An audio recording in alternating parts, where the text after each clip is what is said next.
এটা খেয়ে আমার মেয়ে বলল রেস্টুরেন্টে যেটা খেয়ে এসেছিলাম তার থেকে এটা অনেক অনেক বেটার।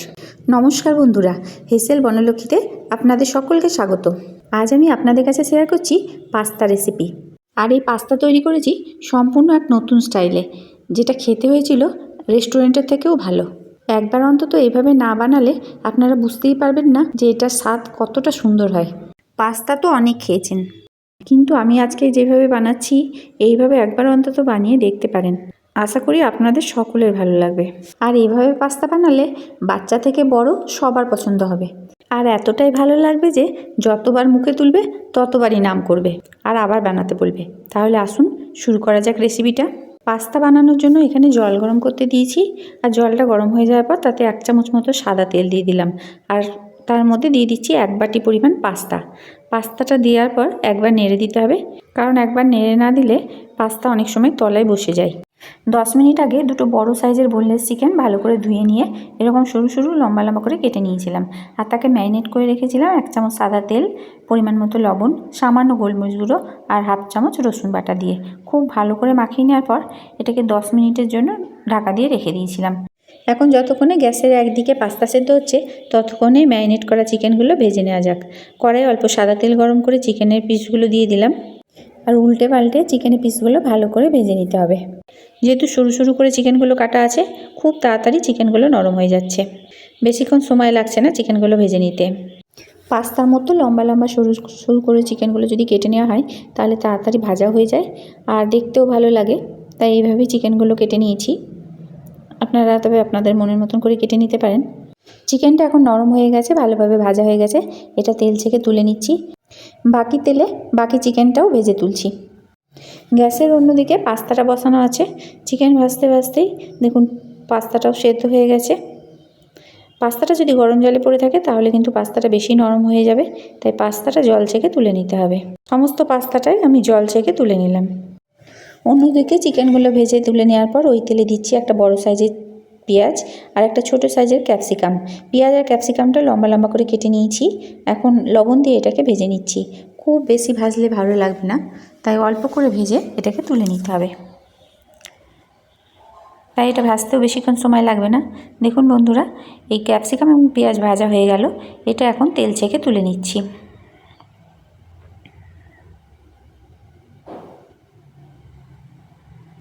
ওই তেলের মধ্যেই দিয়ে দিচ্ছি 1 চামচ মতো বাটার। এখন বাটারটা একটু গলিয়ে নিতে হবে। বাটারটা যখন গলে যাবে তখন 1 চামচ রসুন কুচি করে নিয়েছি এর মধ্যে দিয়ে দিলাম। আর রসুনটা ভেজে নিতে হবে যতক্ষণ না রসুনটা একটু লালচে কালার ধরে আসে। তো দেখুন বন্ধুরা, রসুনটা কি সুন্দর কালার ধরে এসেছে আর রসুন থেকে একটা খুব সুন্দর সেন্ট উঠছে। এই সময় আমি এর মধ্যে দিচ্ছি 1 চামচ ময়দা। ময়দাটা দেওয়ার পর সমানে নেড়ে যেতে হবে, আর গ্যাসের ফ্লেম অবশ্যই লোতে রাখতে হবে, নাহলে যেহেতু শুকনো ময়দা পুড়ে যাওয়ার চান্স খুব বেশি থাকে। লো ফ্লেমে রেখে ময়দাটাকে ভেজে নিতে হবে যতক্ষণ না ময়দার কাঁচা গন্ধটা যায়। ময়দাটা এখন লো ফ্লেমে ভেজে নিলাম। এখন এর মধ্যে দিচ্ছি 1 গ্লাস গরুর দুধ। দুধটা আগেই ফুটিয়ে রেখেছিলাম, এটা এখন নর্মাল টেম্পারেচারে আছে। এই দুধটা দিয়ে কিন্তু সমানে ঘাটতে হবে, না হলে যেহেতু ময়দা এটা গুটলি পেকে যেতে পারে, আর ময়দাটা যদি গুটলি পেকে যায় তাহলে কিন্তু খেতে ভালো লাগবে না। আর এটা ফুটতে ফুটতেই একটা ছোট আকারের চিজ গ্রেট করে নিচ্ছি।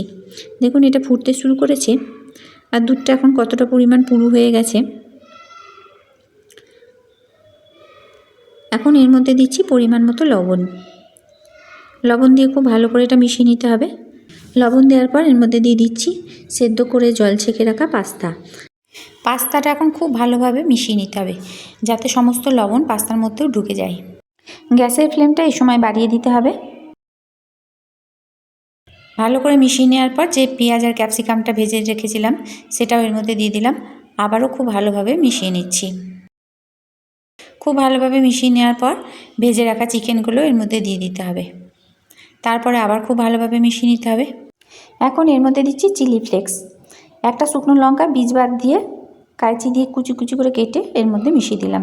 এখানে আপনারা অরিগানো দিতে পারেন, সেটা দিলেও খেতে বেশ ভালো লাগবে। খুব ভালোভাবে চিলি ফ্লেক্সটা মিশিয়ে নেওয়ার পর গ্রেট করা চিজ এর মধ্যে দিয়ে দিলাম। চিজটা এখন খুব ভালোভাবে মেশাতে হবে যতক্ষণ না চিজটা সম্পূর্ণভাবে গলে যায়। রেসিপিটা যদি আপনাদের ভালো লেগে থাকে তাহলে প্লিজ লাইক, শেয়ার, কমেন্ট করবেন। আর যে সকল নতুন বন্ধুরা রেসিপিটা দেখছেন তাদের যদি ভালো লেগে থাকে তো প্লিজ চ্যানেলটিকে সাবস্ক্রাইব করার সঙ্গে সঙ্গে পাশে থাকা বেল আইকন অবশ্যই প্রেস করবেন, যাতে আমার নতুন ছাড়া ভিডিও নোটিফিকেশান আপনাদের মোবাইলে আগেই পৌঁছে যাবে। এইভাবে পাস্তা বানিয়ে দেখুন, আর কেমন লাগছে তা অবশ্যই কমেন্ট করে জানান। আশা করি আপনাদের সবারই ভালো লাগবে। তো দেখুন বন্ধুরা, চিজটা আমি খুব ভালোভাবে মিশিয়ে নিলাম। এখন পাস্তা তৈরি হয়ে গেছে, গরম গরম পরিবেশন করব।